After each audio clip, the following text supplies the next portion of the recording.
रायगड, महाराष्ट्रासह देश विदेशातील ताज्या बातम्या पाहण्यासाठी मॅक्स इंडिया लाईव्ह चॅनलला सबस्क्राईब करा आणि बेल आयकॉन दाबायला विसरू नका.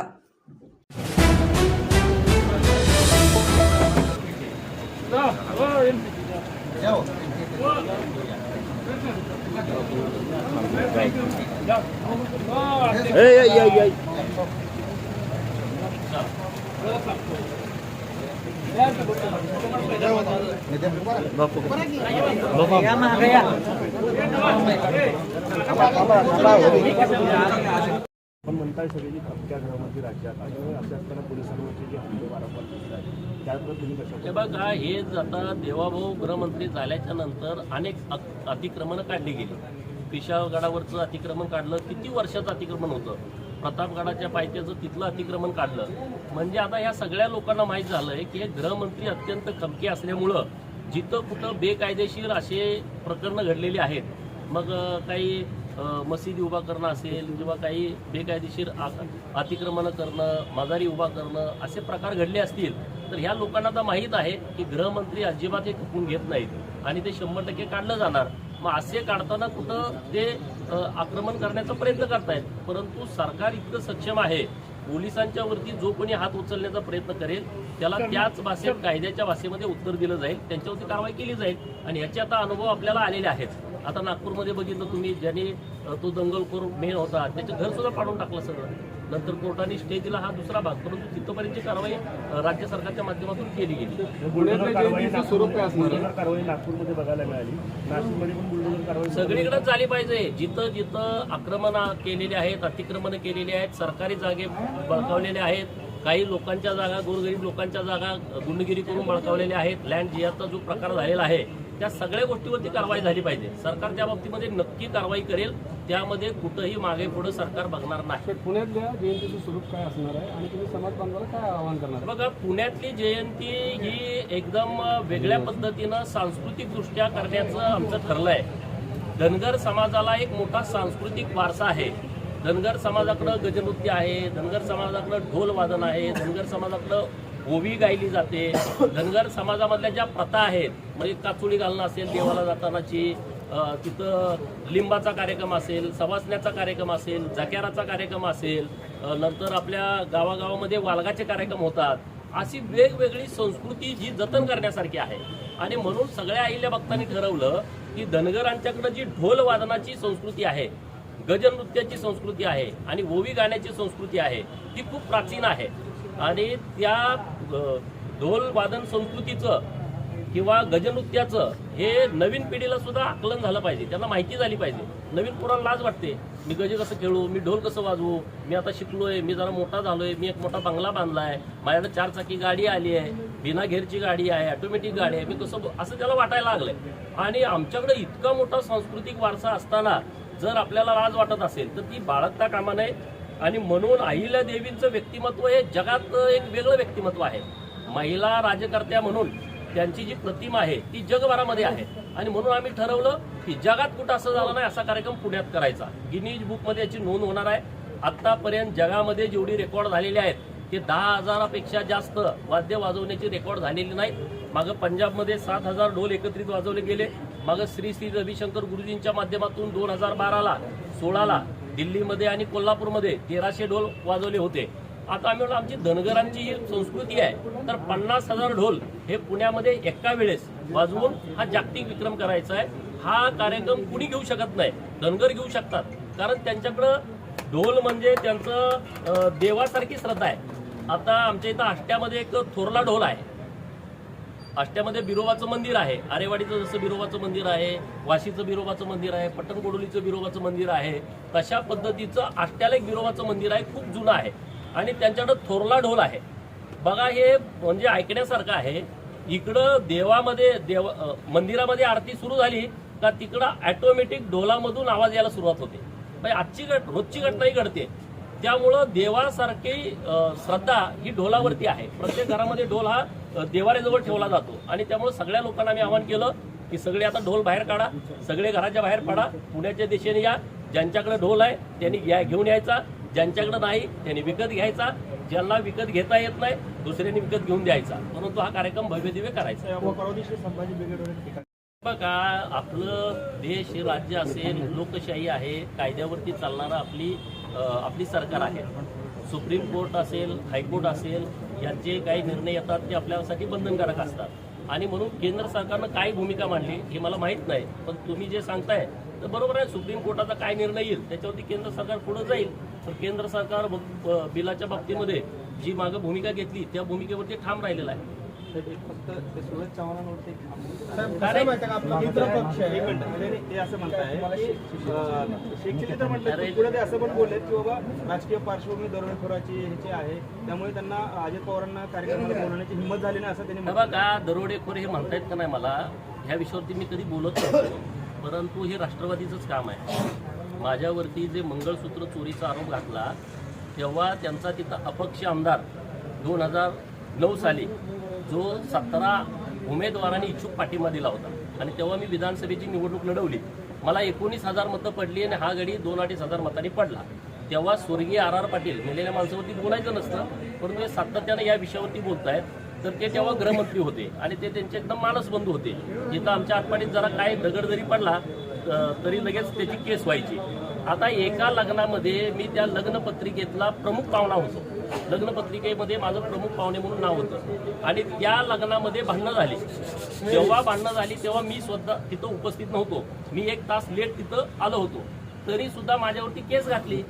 हे राष्ट्रवादीचंच पाप आहे. आणि तेव्हा या बिंडोक लोकांना माहित नाही, मी 22व्या वर्षी सफारी गाडीतनं फिरतोय तेव्हा तुमच्या चड्ड्या सुद्धा तुम्हाला नीट घालायला नव्हत्या. हे माझी पार्श्वभूमी लोकांना विचारून घ्या. आणि धनगराचा पोरगा आहे, असल्या चोऱ्या माऱ्या करायची आमची अवलाद नाही रे. परंतु आता तुमचा जेव्हा मी प्रस्थापित व्यवस्थेच्या विरोधामध्ये बोलतो तेव्हा प्रस्थापितांच्याकडे दुसरा काही पर्याय नसतो. एक तर पोलीस, दुसरा तहसीलदार, तिसरा तलाठी, चौथा ग्रामसेवक, मग SP, कलेक्टर. प्रशासनाशिवाय हे जगू शकत नाहीत आणि म्हणून त्यांनी ते माझ्यावरती केस टाकली. आणि त्यामुळं असली कोणी लोक माझ्या विरोधात बोलत असतील, मी या विषयावरती बोलतोय. कार्यक्रमाला कुणाला बोलावणं कुणाला न तो आमचा विषय ना. तुम्ही कशाला एवढंच न पाहिजे तर कुठल्या गाडीत बसू, हा आमचा विषय. आम्ही तुम्हाला कुणाला बोलतो, तुमचे सगळे कार्यक्रम होतात, हा विषय आमचा आहे, समाजाचा विषय आहे. समाज ठरवत कुणाला बोलवायचं. समाजाला वाटलं तुम्हाला बोलवायचं तर तुम्हाला बोलवतील. चला, नियोजन हे मैंदरगीला केलेलं आहे. अक्कलकोट तालुक्यामध्ये सायंकाळी 6 वाजता ही सभा होते. आणि दुसरं म्हणजे पुण्यश्लोक अहिल्यादेवी यांच्या जयंतीचं 30 शताब्दी वर्ष आहे आणि पुण्यामध्ये आम्ही एक जागतिक विक्रम करायचं ठरवलं आहे. अहिल्यादेवींना अभिवादन याच तोरामोलाचं करायचं असं अहिल्या भक्तांनी ठरवलं आहे. 50,000 धनगरी ढोल एका वेळेस वाजवून अभिवादन करण्याचा हा कार्यक्रम आहे. आणि म्हटलं आज त्याच्याही बैठका सोलापूर शहर, दक्षिण सोलापूर आणि पुढं अक्कलकोट अशा मिटिंगा ठेवलेल्या आहेत. त्या निमित्तानं सर्व समाज बांधवांशी बोलणार. आपण या कार्यक्रमाला केंद्रीय गृहमंत्री अमित शहा यांना बोलण्याचं देखील बोललेलं आहे. निमंत्रण शक्ती देणार आहे. अजित पवार मात्र निमंत्रण देणार नाही असं काय विषय झाला. त्याच्यावर सुरज चव्हाण यांनी साहेब, सूरज चव्हाणांनी तुम्हाला शेख चिल्ली म्हणलेला आहे. म्हणजे ज्या झाडावर बसतो ते फांदी तोच कापतो असा शेख चिल्ली तुमचा उल्लेख केलेला आहे ट्विट करून.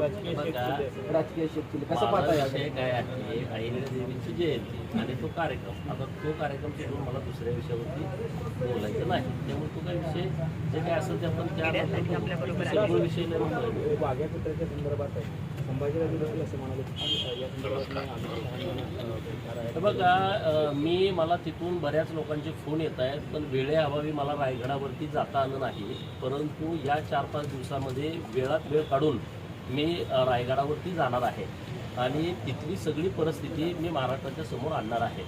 वाघ्या कुत्र्याच्या बाबतीमध्ये आमची भूमिका स्वच्छ आणि स्पष्ट आहे की वाघ्या कुत्र्याचा जो पुतळा आहे त्याला कुणी हात लावू नये.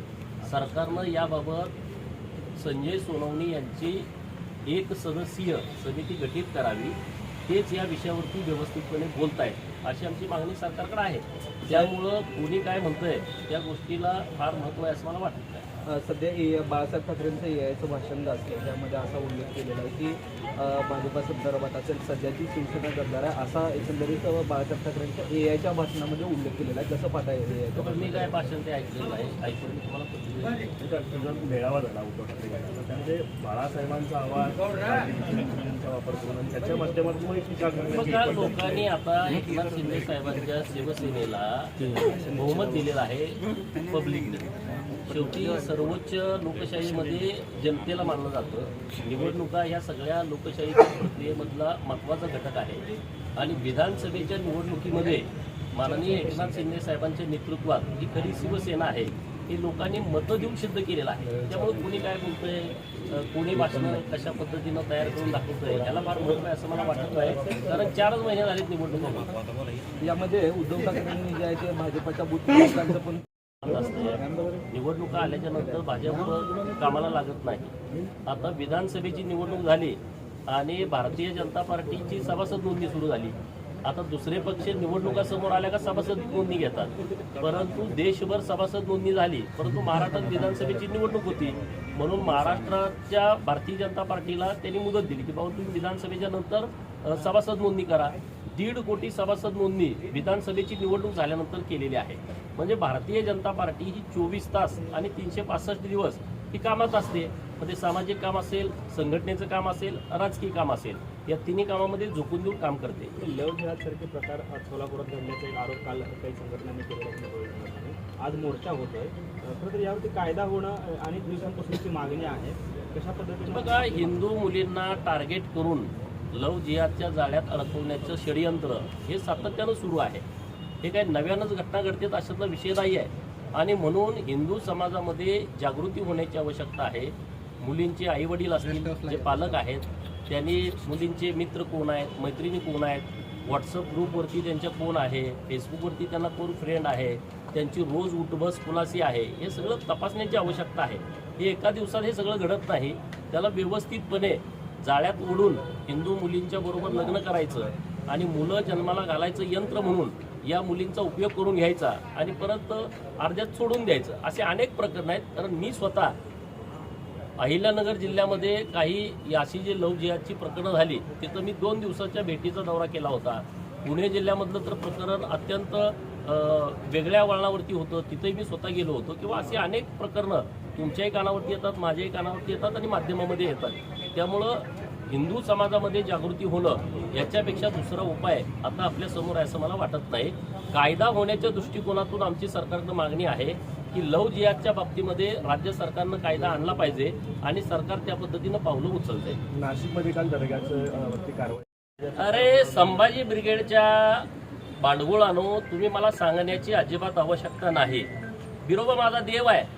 तुम्ही चोंबड्यानं कधी बिरोबाच्या पाया पडलाय का? बिरोबाचं मंदिर तुम्हाला माहित आहे का? जातीवाद करण्याशिवाय, समाजामध्ये तेढ निर्माण करण्याशिवाय तुमच्या संघटनेचा अजेंडा काय आहे? एक 5 मिनिटं तुम्ही अजेंडा सांगा महाराष्ट्राच्या समोर. संभाजी ब्रिगेडचा अमुक अमुक अजेंडा आहे. जातीत भांडणं लावणं, जातीमध्ये तेढ निर्माण करणं, समाजमध्ये वातावरण खराब करणं, याच्या पलीकडे तुमचा अजेंडा काय आहे? ज्या संभाजी महाराजांच्या नावानं तुम्ही संघटना चालवता, लाजा वाटायला पाहिजे तुम्हाला की औरंगजेबाच्या कबरीच्या बाबतीमध्ये आमचा काही आक्षेप नाही अशी तुम्ही स्टेटमेंट करता. तुम्ही मला सल्ले देऊ नका. मी आणि बिरोबा आम्ही दोघं बघून घेऊ. तुम्ही चोंबडेपणा करायची अजिबात आवश्यकता नाही आणि तुम्हाला मी पुरून उरलोय. वफ कायद्याअंतर्गत आता 16 जरी सुप्रीम कोर्टामध्ये आणि 2 जे तरतुदी आहेत त्यातल्या तर केंद्र सरकारनं आश्वासन दिलं की जोपर्यंत